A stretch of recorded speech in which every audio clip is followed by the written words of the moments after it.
There are two versions of bringing home a puppy. There's the version we imagine, a sleepy little fluff ball curled up in our lap, tiny little paws and tiny little yawns, maybe a few adorable zoomies before they drift off to sleep. It's the version we see in photos. The one we picture while we're standing in the pet store aisle debating between 2 different dog beds and 5 different toys. And then there's the version that actually shows up. The one that's somehow awake at 2:17 in the morning, the one that can find the only shoe you forgot to put away and tears it to shreds, the one that looks you dead in the eyes while squatting on the living room rug after spending 15 minutes outside refusing to potty. The one that somehow manages to be unbelievably adorable and absolutely exhausting, sometimes even within the same 60 seconds. If you've ever found yourself asking, "Why are you doing this?" or "How do you have this much energy?" or maybe even, "Is this going to last forever?" I can assure you, you're not the only exhausted puppy parent feeling that way. But here's the thing. Most of what we might call bad puppy behavior is actually perfectly normal puppy behavior. They're not being stubborn and they're not being spiteful. They're not even being crazy. They're just trying to make sense of a world that's brand new to them. So today, we're stepping into the wonderfully chaotic world of puppyhood. There are many topics we'll discuss today that we're going to also be breaking down further in future episodes, but if you'd like to know more about anything specific, please let me know. Today we'll talk about why puppies seem to make the worst decisions at exactly the wrong time, what's actually happening inside their developing brains, and how understanding the science behind it all can make living with a puppy a whole lot less stressful and probably a whole lot more enjoyable. So whether you're raising a puppy currently, preparing for a new puppy, or just missing the days when your adult dog was a tiny land shark wreaking havoc and making you squee with delight in equal measure, I'm glad you're here. Let's step into the recall room and discuss one of my favorite topics, puppies.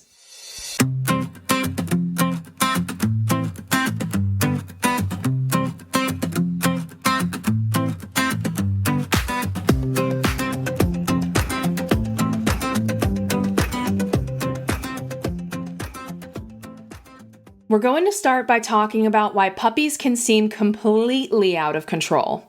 One of the biggest misconceptions about puppies is that they already know how to be dogs, but they don't. Every sound, every texture, every person with a funky hat, every staircase, every leaf blowing across the yard, it's all new and it's all information that they take in and that will eventually be filed away into safe and scary categories within their brains. Puppies aren't miniature adult dogs, they're babies.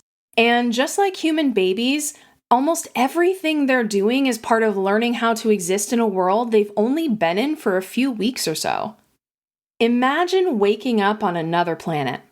Everything smells different, the rules are different, the language is different, you don't know what's safe, you don't know what's dangerous, and you don't know what's expected. That's exactly what your puppy is going through when they leave their littermates and head to your home. We bring home this tiny 8-week-old fluff ball, and somewhere along the way, we expect them to know the rules of our confusing human world. Don't chew the rug, but chew this toy. Pee outside, but only on grass, not on the mulch, and definitely not in the living room. Don't jump on Grandma, but it's okay to jump on Billy when he gets home from school, but don't jump on me when I get home from work. Sleep through the night, stay calm when you're excited, don't bark at the vacuum, but you can bark when you protect the house. Whew. I don't know about you, but me saying all of that out loud was confusing enough. Needless to say, with so much learning, adjusting, and growing all at once, you're bound to see hiccups or behaviors we deem as naughty. Now, naughty or not, your puppy isn't lying awake at night plotting revenge because you left for work or didn't give them enough treats. There isn't a tiny whiteboard somewhere with today's agenda. 9 a.m., destroy couch. 9:30, bite ankles. 10:15, pee exactly 3 inches from the potty pad. Puppies simply aren't capable of that kind of planning, but their brains are developing at an incredibly quick pace, and they're soaking up all the information around them. They're constantly asking questions. What happens if I bite this? What happens if I run over there? What happens if I bark? What happens if I chew the table leg? They're running experiments. And with all those experiments, you could even say that they're little scientists. They're not running experiments because they're trying to annoy you, though. They're running experiments because experimentation is how brains learn. That's one reason training methods that involve punishment can be so confusing for puppies. If they don't understand the relationship between their behavior and our reaction, they're not learning the lesson we think we're teaching. Instead, they might just learn that humans sometimes become unpredictable, or that humans sometimes become scary. It's important to remember that from your puppy's perspective, none of the objects in our world come with an instruction manual, which is also why they put their little needle teeth on everything. If you've raised a puppy, you've probably become a chew toy at some point. It's nearly unavoidable. Puppy biting is one of the most common reasons people believe they have an aggressive puppy. I can't tell you how many clients I've had whose arms looked like pin cushions. Now, if this is you or you think it might be you in the future, I'd like to offer a tip before we go further. Pick out a few puppy-specific chew toys and always have one in reach. I would suggest keeping one in your pocket at all times if you can. Whenever your puppy starts to bite you, and I mean the moment they lay a tooth on you, don't react negatively, take a deep breath, grab that chew toy and give that to them to chew on instead. Make sure you don't just hand it to them and walk away. That is super boring.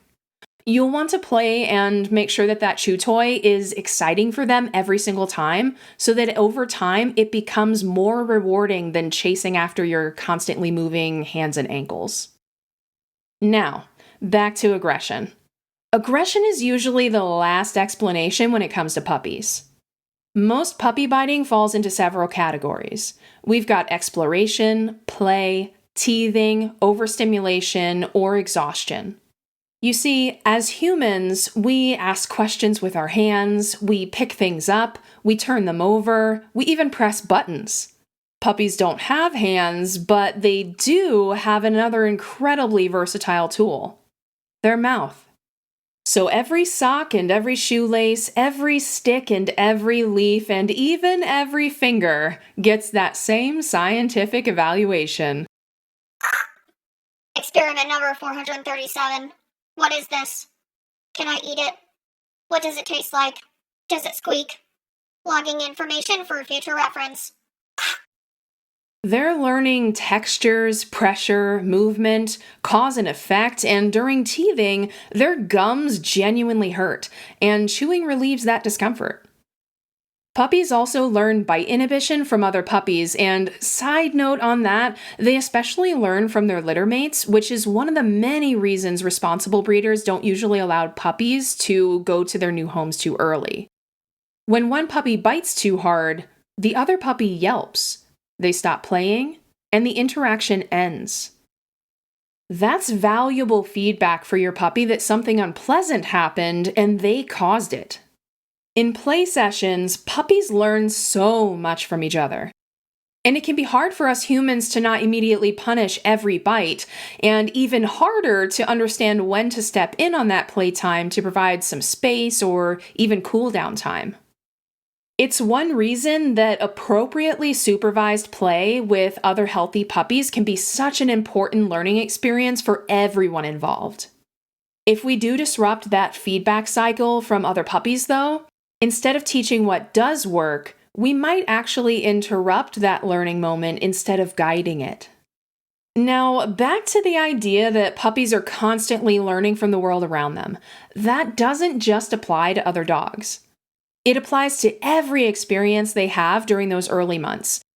Which brings us to one of the most misunderstood topics in raising a puppy, and one of my personal favorites: socialization. When people hear socialization, they often imagine introducing their puppy to hundreds of strangers and every dog. And that's not really what good socialization means. Socialization is about helping puppies develop safe, positive associations with the world around them. It's about quality, not quantity. Through research, we've learned that there's a sensitive developmental window during early puppyhood where experiences, either good or bad, can have lasting effects on how dogs perceive the world. Once you take your puppy home, they'll likely be in the middle of their prime socialization period. Technically, that socialization period starts when they're just 3 weeks old and lasts until they're 12 weeks. So by the time you get a hold of them, there is a limited amount of time for them to be exposed to a whole slew of awesome things that they'll understand for the rest of their life. Your job as puppy parent is to guide that little scientist toward appropriate, positive experiments. Walking on different surfaces, hearing traffic, watching bicycles pass, meeting calm people, seeing children play from a comfortable distance, visiting the veterinary clinic without anything scary happening. You'll want to expose your pup to as many things as possible, but try and fight the urge to force them into uncomfortable situations. The goal isn't overwhelming exposure, it's confident exposure.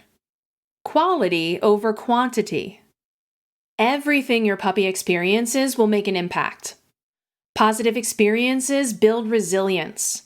Repeated frightening experiences, or even no experiences at all, can make unfamiliar things seem much scarier later in life.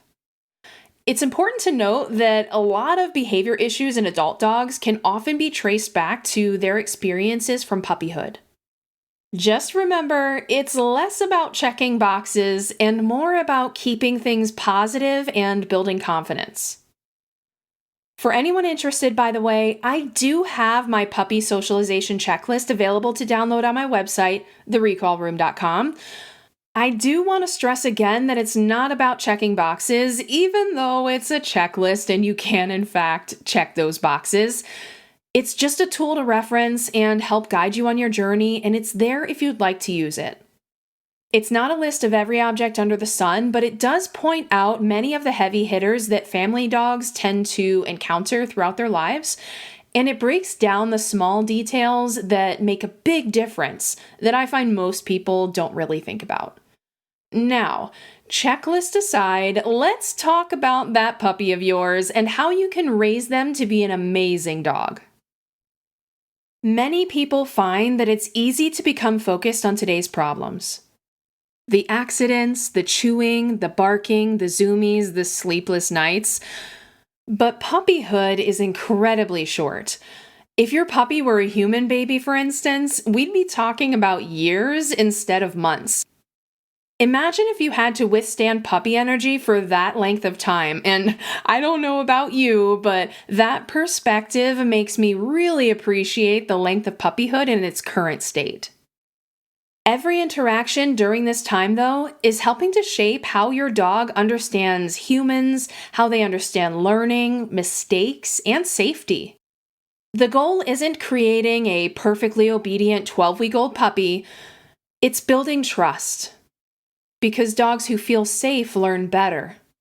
Dogs who trust their people recover from mistakes easily. Dogs who are guided instead of constantly corrected often become more confident adults.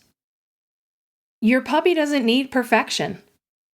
They need consistency and patience, clear guidance, play and rest, opportunities to explore, and someone willing to remember that learning is and likely will be messy and imperfect. This week, your puppy is probably going to do something that makes you laugh. And something that makes you sigh, and maybe even something that makes you cry.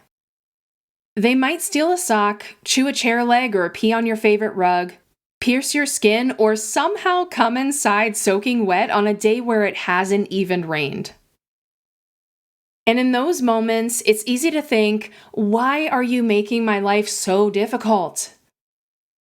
But maybe there are better questions, like, what are you trying to learn? Or, What can I help you learn?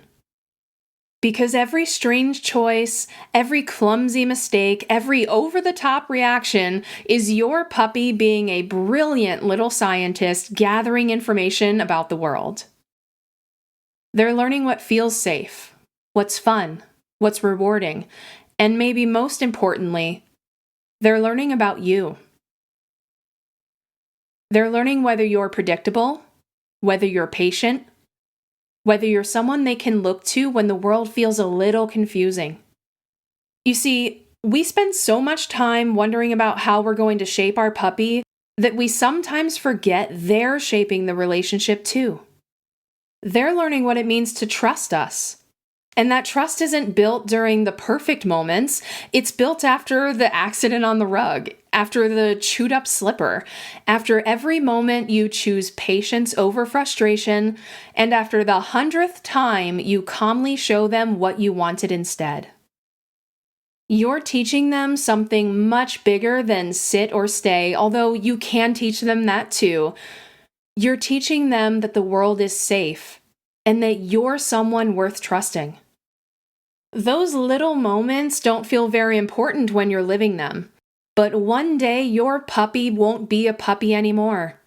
Those little needle teeth will be gone, and you'll probably catch yourself smiling at the memories of the little whirlwind that once turned your house upside down. So if you currently have a puppy and today felt a little chaotic, take a deep breath. You've got this. You're not just surviving puppyhood, you're watching a dog discover the world, one wonderfully messy lesson at a time. As always, thank you for spending part of your day with me here on the Recall Room. On our next episode, we'll be diving into everything about teenagers, so adolescent dogs, if you will. And that should be a fun one because, again, I feel like that's something that most people don't fully understand. If you enjoyed today's episode, I'd love for you to follow the show and share it with someone who's navigating the wild and wonderful world of raising a puppy. If you have any questions about puppyhood that we didn't touch on during this episode, or even want to learn more about that we did touch on, please let me know, send it my way, and it might become a future episode. Until next time, keep learning, keep asking why, and give your pup, no matter their age, an extra scratch behind the ears for me. And of course, tell your dog I said hi.